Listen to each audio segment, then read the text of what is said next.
खुर्रम शहजाद साहब, बुनियादी तौर पे ये जो सारा इस वक्त फियास्को है जंग का, इसके बहुत गहरे असरात आ रहे हैं। ज़ाहिर है पेट्रोलियम लेवी की सूरत जो बोझ डाला जा रहा है वो सिर्फ और सिर्फ पेट्रोल तक भी महदूद नहीं है, फिर दूसरा उसको लिंक किया जा रहा है रेवेन्यू शॉर्टफॉल के साथ भी। तो इस वक्त एग्जैक्टली हुकूमत करना क्या चाह रही है? क्योंकि जहाँ तक मुझे याद है वज़ीर आज़म साहब ने भी रिकॉर्ड पे कहा, वज़ीर पेट्रोलियम ने भी कहा, वज़ीर ख़जाना साहब ने भी कहा कि मैक्सिमम रिलीफ दिया जाएगा। लेकिन ये 107 रुपये की लेवी, ये आपकी नज़र में, आप ज़ाहिर है पहले इस साइड ऑफ द आइल पे होते थे, आप समझते हैं कि ये एक दुरुस्त फैसला है? जी बिस्मिल्लाहिर्रहमानिर्रहीम, थैंक यू वेरी मच मुझे लेने के लिए। जी देखें, सबसे पहली बात है, थोड़ा सा अगर आप इसका रिव्यू कर लें तो आपने देखा होगा गवर्नमेंट ऑफ पाकिस्तान ने पहले वीक में जब जंग शुरू हुई तो एक वीक के बाद जो है कीमतों में इजाफा किया था, और फिर उसके अगले 3 वीक्स में कीमतों में इजाफा नहीं किया, और उन 3 वीक्स में प्राइसेस जो हैं वो डबल ऑलमोस्ट हो गई थी। चाहे वो खाम तेल की कीमतें हों, चाहे वो रिफाइंड जो है पेट्रोलियम प्रोडक्ट्स की हों, जिसमें डीजल, पेट्रोल, केरोसिन, जो मिट्टी का तेल है, और इसके अलावा जो जहाज़ों के फ्यूल हैं, सब में जो है वो इंक्रीज हो गया था, लेकिन गवर्नमेंट पाकिस्तान ने नहीं किया था। और उसकी आपने देखा होगा कि गवर्नमेंट ने ये बताया था कि अपने ऊपर जो है कटौती करके ऑस्टेरिटी मेजर्स लेके जिसमें जो है एक दिन छुट्टी एक्स्ट्रा करना, घर से काम करना, गाड़ियां जो है 50% ग्राउंड कर देना, ये सारे मेजर्स थे, आपको पता है। फिर सूबे भी साथ आ गई, बड़ी ज़बरदस्त चीज़ हुई कि सूबों ने भी इस बर्डन को शेयर करना शुरू किया, और इवेंचुअली ये हुआ कि जब कीमतें बढ़ाई गई, उसके साथ साथ जो वो तबका जो कि वल्नरेबल था, यानी कि जो कि कमज़ोर तबका था, जिसे सपोर्ट की ज़रूरत थी, वहाँ सपोर्ट दी भी गई। जैसे मोटरसाइकिलिस्ट की हम बात करें, माहाना जो है 2000 रुपये, और इसके अलावा जो है जो डीजल की गाड़ियाँ हैं उनको भी माहाना 75,000 से 1 लाख रुपए, ताकि वो किरायों में इजाफा ना करें। फिर रेलवे के किरायों में इजाफा नहीं किया गया। तो इस तरह से जो सपोर्ट दी जा सकती थी वो दी, और जहाँ प्राइस इंक्रीज किया जा सकता था वहाँ किया। अब देखें, ये अनयूजुअल सर्कमस्टांसेस हैं, ये बेसिकली ऐसे हैं, आप समझ लें कि ये शायद दहाइयों में एक मरतबा होता है। इस तरह की जंग होती है, उसके बाद कीमतें ऊपर जाती हैं। और देखें, इस जंग की एक स्पेशल जो एस्पेक्ट है या एक स्पेशल पॉइंट है, वो ये है कि यहाँ पे एक रास्ता है वो बंद हुआ हुआ है। एक्चुअली ऑयल प्राइसेस पहले भी बढ़ी हैं और पाकिस्तान ने पहले भी इसको बर्दाश्त किया है, लेकिन इस मरतबा रास्ता बंद है। और गवर्नमेंट पाकिस्तान ने, पेट्रोलियम डिवीजन ने, फाइनेंस मिनिस्ट्री ने मिलकर ये काम किया कि जो सप्लाईज हैं उनको एटलीस्ट इंश्योर कर दिया। सप्लाईज जो है ना, वो आप देखिए, इंडिया की मैं एक छोटी सी एग्जांपल देता हूँ, 700 अरब डॉलर के उनके रिजर्व्स हैं। वहां पे जो घरों में गैस इस्तेमाल होती है वो एलपीजी कहलाती है, और वो सारी ईरान से आती है, समुद्री रास्ते से। वो बंद हो गया। हमारे यहाँ शॉर्टेज नहीं हुई, हमारे यहाँ कुछ नहीं हुआ, हमारे ना तेल के जो पेट्रोल के जो पंप्स हैं वहां पे, ना गैस के पंप्स पे। हाँ, वहां पे इंडिया में देखें हम लंबी लाइनें लगी। अच्छा, मुझे आपकी जरा एक चीज को जरा समझना है। मैनेज नहीं कर सकी, हमने मैनेज कर लिया, ये बहुत अच्छा हो गया। एहतशाम साहब भी हमारे साथ हैं, वो भी आपसे कुछ सवाल करेंगे, लेकिन जरा मैं क्विकली 1-2 राउंड सवाल के आपसे जरा कर लूँ।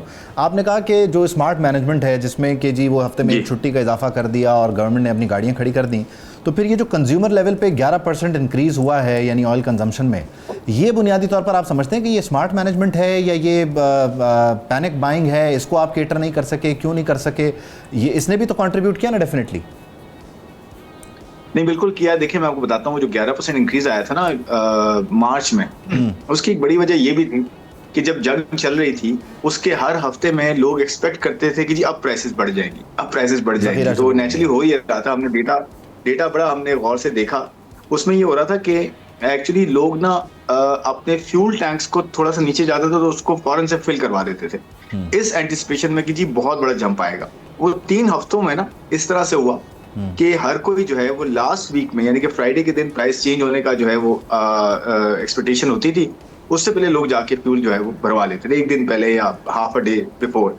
उसकी वजह से वो ना कंजम्पशन में कमी नजर नहीं आई। लेकिन आपने देखा होगा उसके बाद अप्रैल के महीने के नंबर्स आप देखें और अब मई के नंबर्स आप देखेंगे तो आपको वो डिक्लाइन नजर आएगा, क्योंकि प्राइस का इम्पैक्ट भी साथ में, जो मार्केटें बंद हुई है ना 8 बजे और 10 बजे, इसका भी एक इम्पैक्ट है। तो आपको नजर आएगा कंजम्पशन नीचे जाती है, इसलिए आप देखें आपका import bill smart management manageable है। खुर्रम साहब एक चीज बताइएगा। खुर्रम साहब देखें, इसमें कोई शक नहीं है कि ग्लोबल सप्लाई चेन डिसरप्ट हुई हैं, इकोनॉमी ऑफ स्केल जो है ना वो हर्ट हुई हैं, बड़ा मुश्किल हो गया।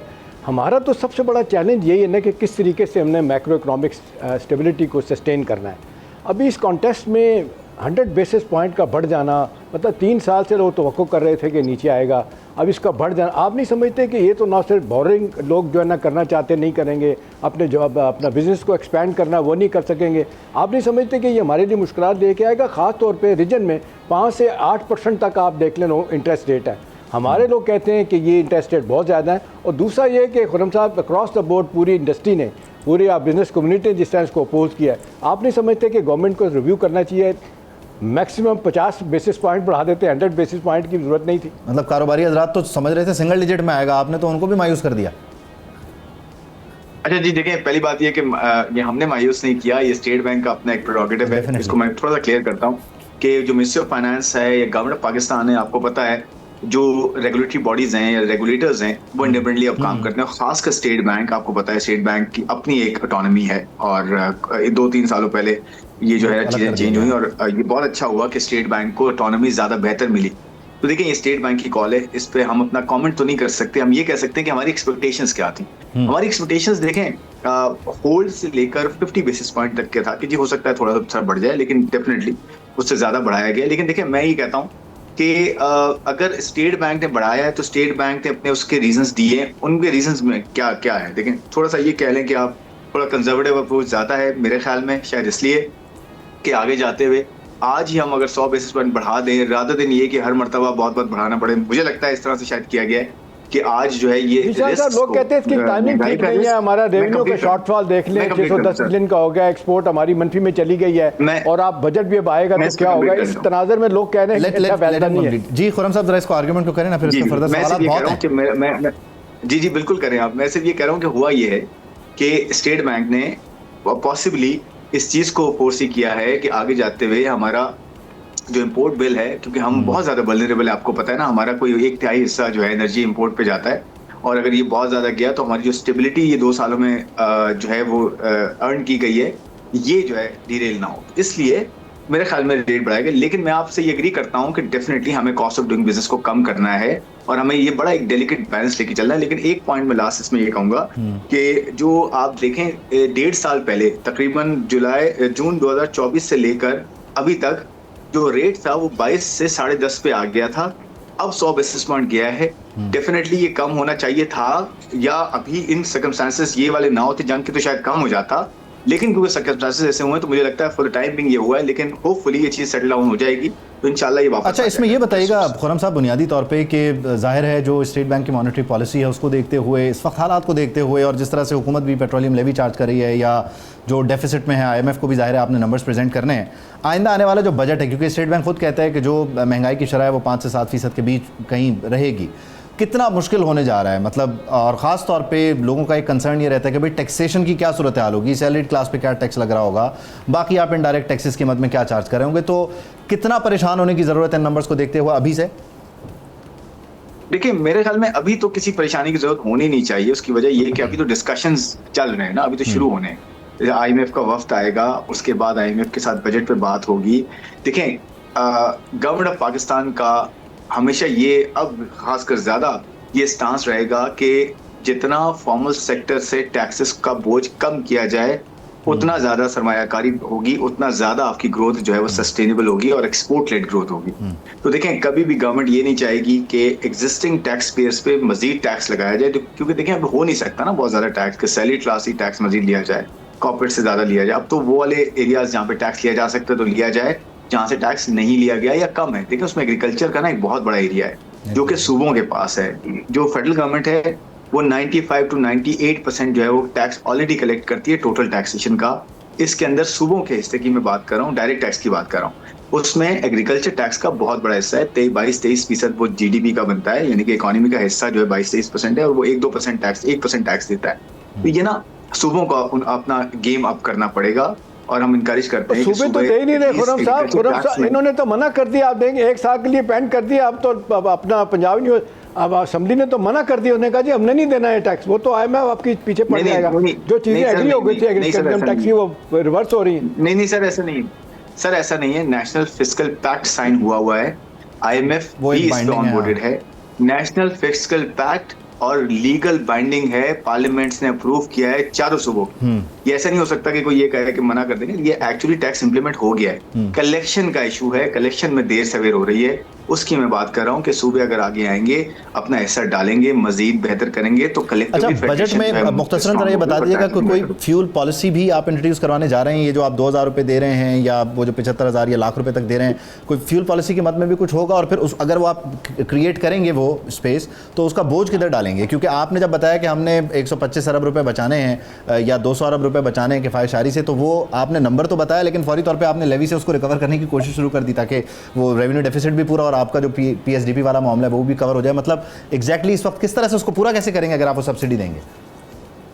नहीं, पहले तो मैं क्लियर कर दूं कि जो लेवी है ना वो सिर्फ पेट्रोल पे है इस वक्त। डीजल पे 80 रुपए लेवी थी, 80 रुपए तक थी, वो हट गई, आपको पता है, जीरो लेवी है उसके ऊपर। लेकिन सर 80 रुपए से 107 रुपए पेट्रोल पे भी तो चली गई ना?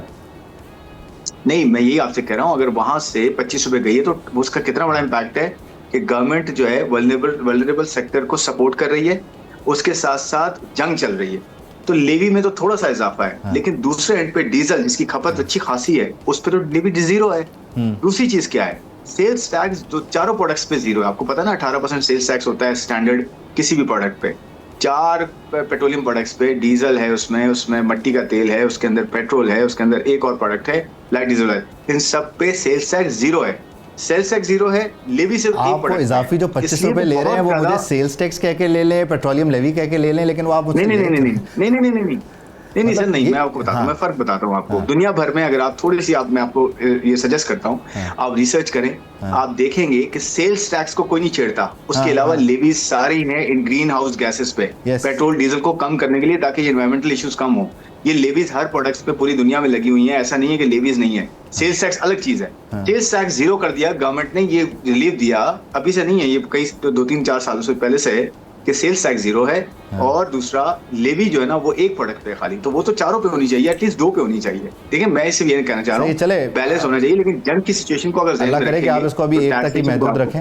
Well, thank you for your time Khurram Shahzad sahab, thank you for your time, thank you for joining us. Ehtesham sahab, आपने गुफ्तगू सुनी है, मतलब एक प्रोडक्ट पे लेवी है लेकिन वो भी 80 से 107 रुपये हो गई है और मजमूई तौर पर वो कहते हैं शरह सूद। अच्छा, ये बहुत इंपॉर्टेंट है उनकी ज़ाती राय में कि ये 50 बेसिस पॉइंट्स वो भी एक्सपेक्ट कर रहे थे, 100 उनके लिए भी शौक करे जो आपने सवाल किया। देखें, वह 2 चीज़ें हुई हैं। एक तो खुर्रम साहब चले गए, एक तो अभी एग्रीकल्चर इनकम टैक्स जो है ना रजिस्ट्रेशन की थी सिंध ने भी, बाकी सूबों ने भी और पंजाब ने भी। अभी ये मुझे बताने की ज़रूरत नहीं है कि ये 1 साल के लिए इन्होंने उसको पेंड कर दिया कि हम इस एग्रीकल्चर इनकम टैक्स नहीं लगाएंगे। पिछले साल से लगना था, इस साल भी नहीं लगा। अब आइंदा देखें आइंदा माली साल में क्या होगा। दूसरा ये कि 2 हफ्ते पहले पंजाब असम्बली ने एक बिल मंजूर किया कि हम नहीं इस बात को मानते, ये इस्तेकाक तो हमारी पार्लियामेंट का है कि हम इसको पास करेंगे नहीं करेंगे, और ये हम किसी एग्जेक्टिव ऑर्डर से इसको नहीं होने देंगे। तो इसका तो सब दुनिया को पता है कि IMF ने इसको सीरियसली लिया, और आइंदा जो अब $1.2 बिलियन की हमारी किस्त है उसमें चीज़ें आएंगी। मेरा ख्याल है सबसे अहम बात यह है वैद के इस स्टेज पे हुकूमत ने जो है ना प्रीएम्प्ट किया है। हुकूमत ये समझ रही थी कि इस वक्त हमारा जो इन्फ्लेशन है, अभी हेडलाइन इन्फ्लेशन 7.3% की है और कोर इन्फ्लेशन 7.8% की है। अब जो जिस तरह कहा जा रहा है कि 14% तक चली जाएगी, अभी प्राइवेटली कहा जा रहा है, हुकूमत को ये डर है कि जी ये महंगाई 14% तक गई तो मामलात ख़राब हो जाएंगे। तो उन्होंने कहा कि जल्दी से, अगरचे प्रोवोकेशन एज सच नहीं हुई, बाकी दुनिया के मुल्क हैं 5 से 8% पॉलिसी रेट जो है इस रीजन का, इन्होंने क्यों बढ़ा दिया। लेकिन अब तो हुकूमत को जहाँ से भी पैसा मिलने की उम्मीद होती है ना, चाहे पेट्रोलियम है, अभी देखें इसी तरह से अभी नए टैक्सेस लगेंगे, कितने लगेंगे। असल मसला ये है कि हुकूमत जो है इस तरफ तवज्जो नहीं देती, कोई भी नहीं देता कि हमारे यहाँ स्ट्रक्चर रिफॉर्म नहीं होती, नतीजतन बहुत सारी चीज़ें नहीं हो पाती, लीकेजेस बहुत है। और फिर मसला ये इसमें एहतशाम साहब टैक्स नेट को बढ़ाने के लिए ज़रा मुझे बताइएगा, बढ़ाना है, हाँ, टैक्स बेस को बढ़ाने के लिए, नेट को बढ़ाने के लिए तो काम ही नहीं हो रहा। मैं वही कह रहा हूँ ना, देखें ये इस तरह के शॉक्स जो आते हैं ना, एक्सटर्नल शॉक्स आते हैं, जिस तरह अब ये सप्लाई लाइन डिस्टर्ब होगी ईरान इराक की वजह से, ईरान अमेरिका की जंग की वजह से।